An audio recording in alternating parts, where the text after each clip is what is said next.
The place they went was a local church in a local village with a local pastor. In this particular video, a member of Dunamis church who was directly affected by the issue that happened in Kwara State shared her testimony. And let's also listen to what Dr. Paul Enenche have to say about some of these issues that have happened in the last few days. If you listen to that thing, children were crying. And they started shooting. They killed 3 people, 1 injured, and they made away with 47 people, including my nephew and my elder sister. We need the power of God and the help of God in our nation in this season. One thing that must be clear is that our focus and objective is not individual persons. Our focus is a system that is trying to finish a nation. Am I communicating? It's not individuals, it's not individual persons, it's a system. What we are dealing with currently did not start now. Didn't start with this particular administration, is that right? So we're not dealing with individuals or persons. The administration before this one, the 8 years, was more like a terrorist rule, more like a terrorist in power. Some of those who agreed that they imported terrorists opened the borders to everybody. So we are dealing with an age-long system. And why do we speak? You see what Job said in Job 13 verse 19. Who is he that will plead with me? Who will stand for me in my case, in my matter? If I hold my tongue, I shall give up the ghost. Silence in the face of vicious confrontation is signature for annihilation. You are signing to be finished. Say that again. Silence in the face of vicious confrontation, where your destiny, your life, your land, everything is viciously confronted, and silence is the only thing you release. It's a signature. You have signed to be finished, to be wiped out. Nobody is speaking in the graveyard. They have all been buried. Why is it necessary to speak? That the power of God is releasable through the words we speak. When God saw darkness, he didn't keep quiet. Light be. When the people of God were threatened with elimination, and Esther wanted to keep quiet, Mordecai said, if you hold your peace, all together you and your family may perish. But God will send her from another quarter. I'm going to pray. Agreeing to be quiet is agreeing to be heartless, to be wicked, to be insensitive, to be inconsiderate. How do you remain normal? My heart has been heavy for the last couple of days. How do you remain normal? When you heard that children went to school, their only offense was to go to school, and 20-something of them was abducted, 24 carried. How will the mother of the child sleep overnight? How will the father sleep overnight? How will the parents sleep overnight? What will be going on in the imagination of the people in terms of what they are doing to the children? How do you keep and remain normal? Nothing is happening. When a 1-star general, a brigadier general, sits on the floor in front of killers and is eventually killed without qualms, and the picture is everywhere. How does his wife watch that video? How does his mother see it? How do the friends see it? What of the children? What is his offense? To go out to defend his nation. The man was an Army Public Relations Department officer before. That may not push him into the war front, as it were, but he was passionate enough for a fight to decide to change into a regular combatant officer and enter the corps of the infantry by his own choice. That is the one that faces the enemy head on with gun. Rose through all the ranks. Young officers course, staff, command and staff college, junior division, senior division, defense college. He's a 1-star general. He has fought battles as captain, as lieutenant, as major. He could decide to sit and let somebody else, a lieutenant colonel or somebody, lead the troop. He went into the battle himself. How do we sit and he said to us, Son of man, I am looking for a man that will stand in the gap for that the nation be not destroyed. Ezekiel 22:30. We must stand in the gap. a general is wastable, what of a colonel? What of a captain? What of a second lieutenant?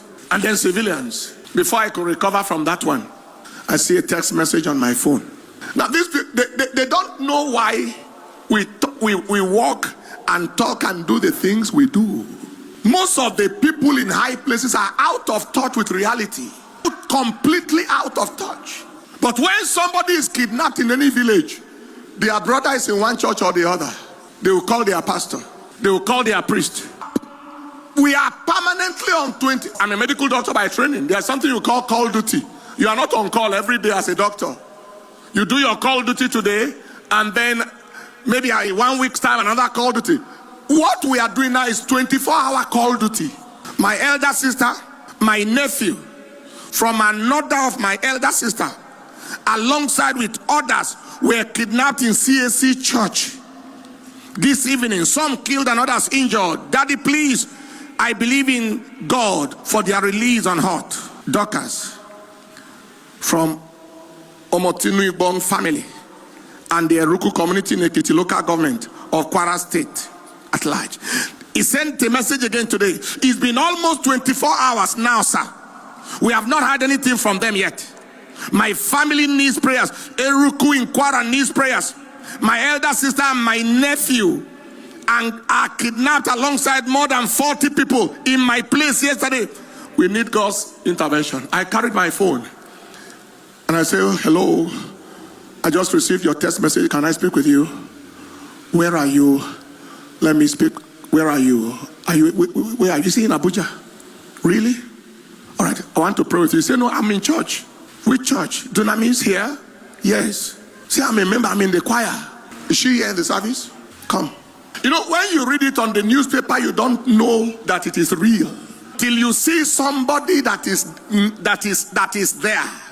Somebody involved, somebody in the picture, somebody whose real brother, real father, real sister is part of the challenge. You know her and her husband she celebrated her 50th birthday the other day. Architect, that's the husband. Come.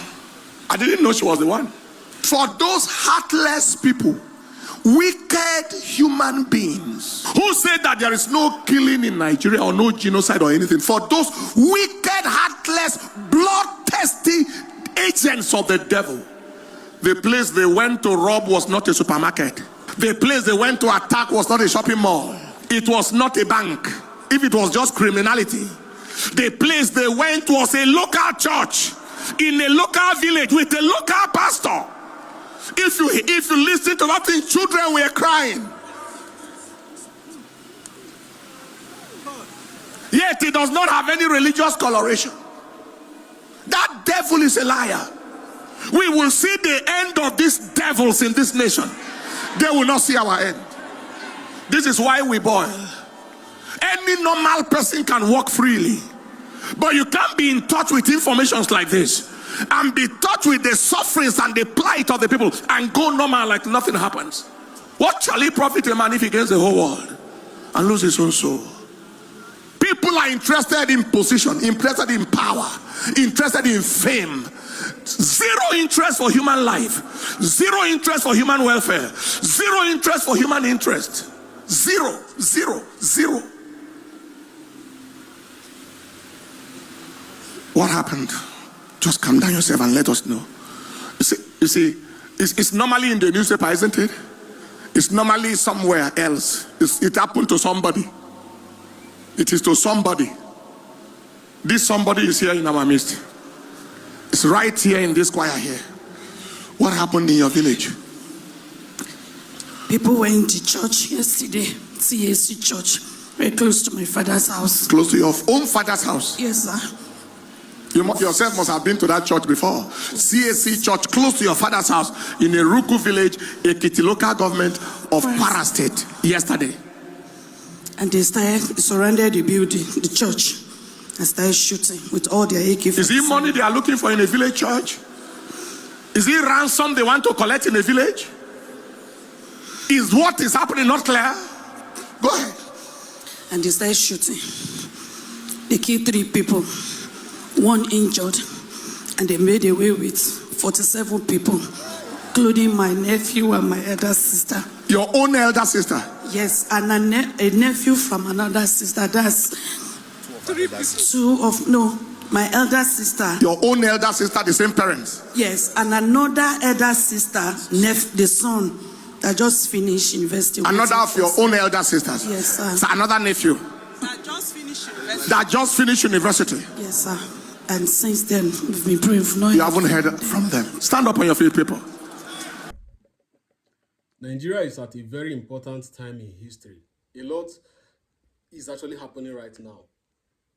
Over the last few days, a lot have happened. I'm sure a lot of you are following up with the event and some of these things that Dr. Paul Enenche also highlighted. And the most heartbreaking part of this video was the testimony of that woman, who was actually directly affected, or she knew somebody that was directly affected. When such things happen, right, people come up with a lot of conspiracy theories. To say, oh, are you sure this, that? But when people like this come forward to speak and share their story, just like there was another woman, I don't know maybe many of you saw the U.S. Congress held a public hearing yesterday regarding this same issue, and a woman from Yellow testified, about her own losses and all that. Now let me focus on something that Pastor Enenche also highlighted when he said the insecurity did not start with this government, which is true. Nigeria have been battling this insecurity even before Jonathan. That's what a lot of people do not even know. As far back as Obasanjo time, some of these patterns of stuff started those days.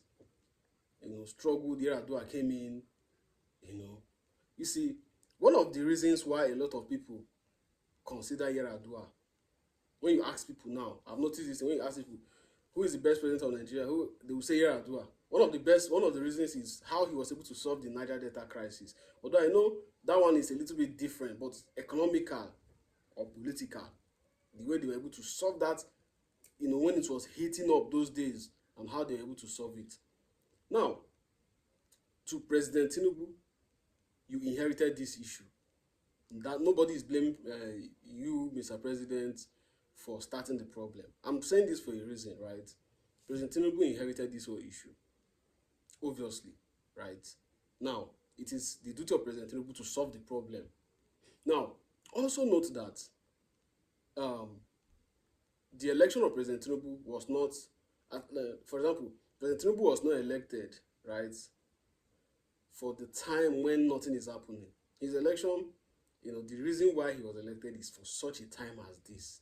This is where the leadership will come out. This is where actions will be taken. So it is for such a time as this. Having situations like this in the country is normal, human, whatever. Crises are bound to happen and all that. But how the government responds to these things, that's what people are looking at.